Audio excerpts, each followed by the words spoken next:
To the average person, Lake Iliamna is simply Alaska's biggest and quietest lake, an apparently boundless stretch of shining water extending under white-capped peaks. On charts, it looks peaceful, isolated, and unmoved by the passage of time. But to people who live near its shores, the situation couldn't be more different. They speak in hushed tones of the fact that the lake is far from peaceful. Under its tranquil surface, the shadows writhe where people least anticipate them. Nets disappear into thin air. Boats come back with odd scars etched deep into their hulls. For years, the people who are most familiar with this location have passed on whispered caution: there is something huge out there in the water. Something fishy. They refer to it as Alaska's Jaws. But unlike a movie shark, this monster is no Hollywood creation. This one exists, at least, that's what generations of witnesses are sure of, and much larger than anyone will admit to. If this kind of story touches your heart, if you're someone who cares about truth, responsibility, and speaking up for the voiceless, please like this video, subscribe to our channel and share it with someone who should hear it. Let's get started. People in the area have a habit of referring to Iliamna as the lake that swallows secrets. And for good reason. It isn't merely a body of water, it is a tomb of terror, a pool of enigma, and, if repeated accounts are to be trusted, a lair of monsters. The lake itself is immense. It stretches almost 80 miles long and 25 miles wide and resembles an inland sea rather than a mere lake. For perspective, the whole city of Los Angeles could be contained in Iliamna's waters, leaving enough room to spare. But the terror is not derived from its magnitude but rather from what lies beneath. Iliamna is one of the remotest places in all of Alaska. There are no highways to its shore. No large towns edge its banks. Few will ever walk within miles of it. That isolation is some reason why something odd could live here, unnoticed, for centuries. And though the lake is deep inland, it is not isolated from the sea. The Kvichak River runs out of Iliamna right into Bristol Bay and the Bering Sea, creating a water highway that sea animals can slip in along. Once in, they might be able to acclimate to the fresh water, get lost in the dark, and stay hidden. This has already been shown possible. Seals have been seen in Iliamna, and even beluga whales, animals that should never be so far inland, have been noticed playing in its waves. If such aquatic creatures can live here, the door opens to something larger, older, and infinitely more sinister. The very nature of the lake itself offers the ideal setting for camouflage.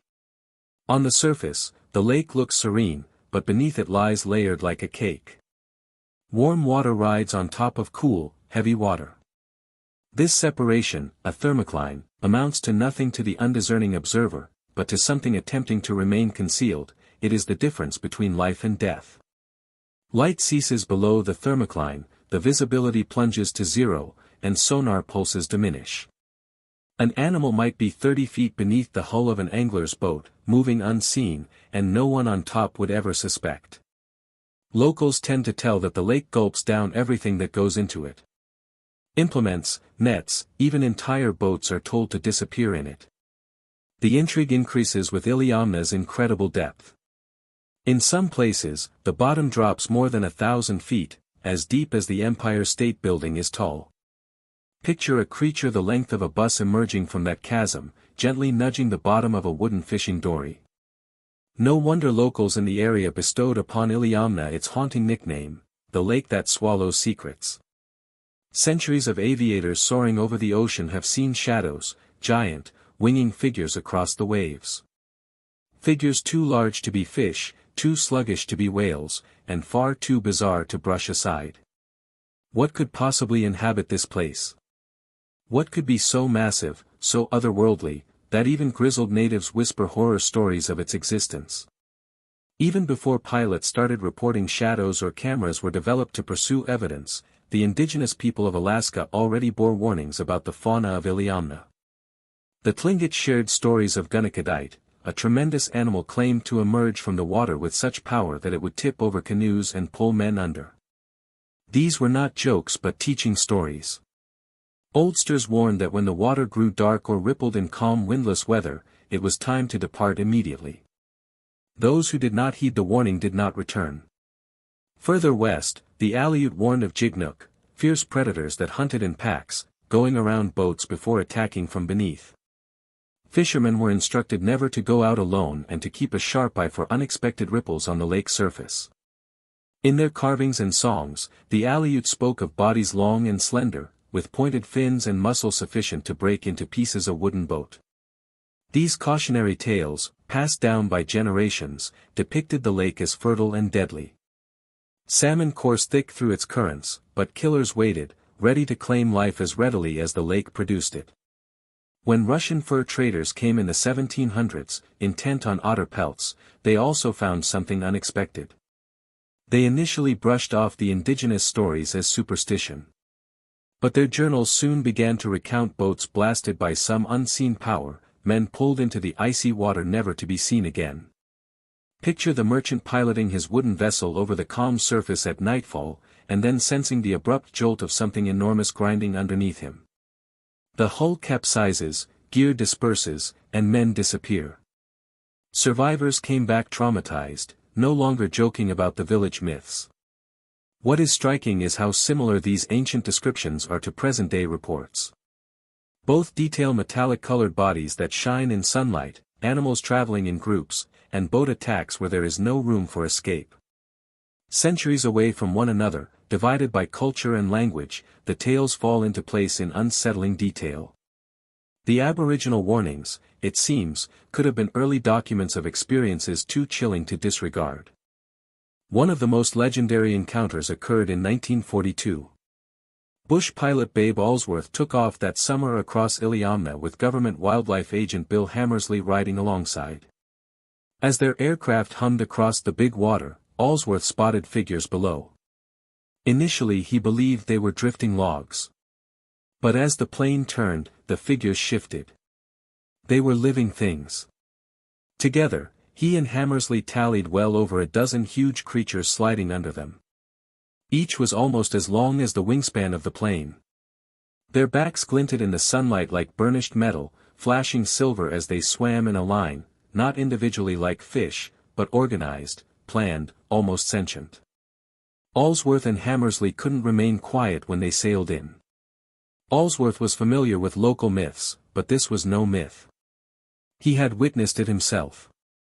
Government man Hammersley, a practical-minded man, corroborated the story, adding credibility to the report. Before long, the tales spread far beyond Alaska's outlying villages. Rich oilman Tom Slick, famed for sponsoring hunts for cryptids, became fascinated with Iliamna. His expeditions interviewed residents, made hunting parties, and even attempted to capture proof. One story tells of a huge steel hook as big around as a man's arm that had been warped out of shape, as though something impossibly powerful had tugged on it from underneath. The 1942 encounter turned the tide. Aboriginal stories were one thing. But now a well-known pilot and a government official were weighing in. Other pilots came forward shortly thereafter with similar accounts. It was no longer possible to ignore. By the 1970s, the mystery of the lake had attracted not only locals but official investigators. In 1977, pilot Tim Leoport and a friend observed massive shapes breaching the surface, 30 feet or more in length, rising and disappearing within seconds. In 1988, a group sighting took place when 17 individuals along the shore all observed massive animals swim and churn together in the water. These were no one-off hallucinations. They were mass events, seen by dozens, documented in detail. Newspapers added to the intrigue. In 1979, the Anchorage Daily News provided a $100,000 reward for solid evidence of the monster. The ensuing search turned out to be one of North America's biggest cryptid hunts. Submarines searched the depths. Sonar swept the inky water. Hydrophones detected eerie resonant calls that no identified fish was capable of making. Fishermen returned with shredded nets and deformed steel hooks, saying that something unimaginably powerful had ripped into their equipment. But for all the hunts, no one took clear evidence. Photos were out of focus. Sonar readings indicated but did not prove. Submarines came back from the depths with nothing, though bruised and battered. Still, the absence of concrete evidence didn't deter the mystery much.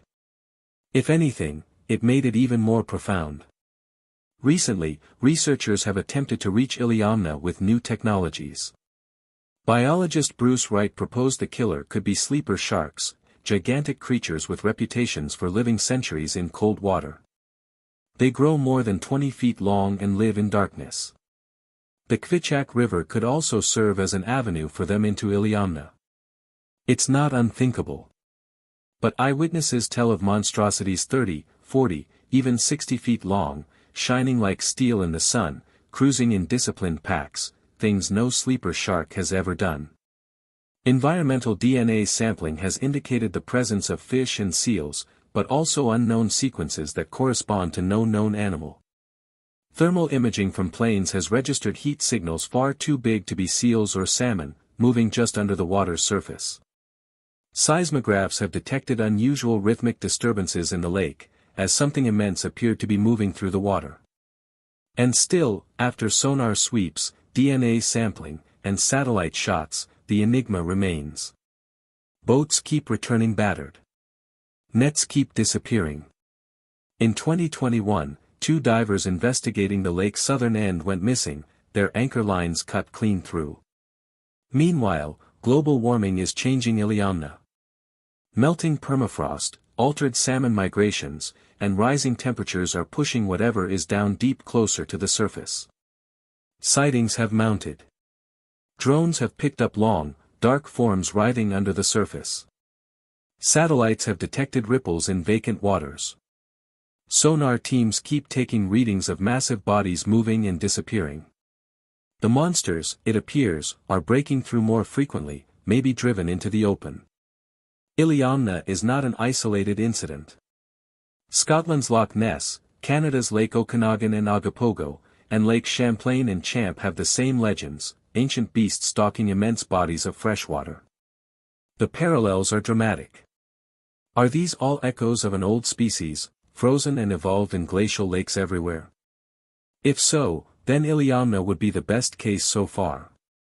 Unlike many lake legends, it has credible pilots, government agents, sonar evidence, physical damage, and indigenous lore stretching back centuries. After all the tales, stories, and fruitless hunts, the verdict is chilling. Lake Iliamna is home to something big. Something that can tear nets, warp steel, and disappear at will. Something that acts with a mind, surrounding boats, hunting in packs, or attacking with awe-inspiring power. Whether it be an evolutionary anomaly, an unknown predator, or a prehistoric relic, it has evaded capture for decades of searching. And as global warming brings it near the surface, the question is no longer whether the Iliamna monster exists. The question is, what does it desire? And how long can we evade it? So I'll leave you with this: in the black waters of Lake Iliamna, what do you think lies in wait? A living fossil, a mutant predator, or something our science hasn't yet named?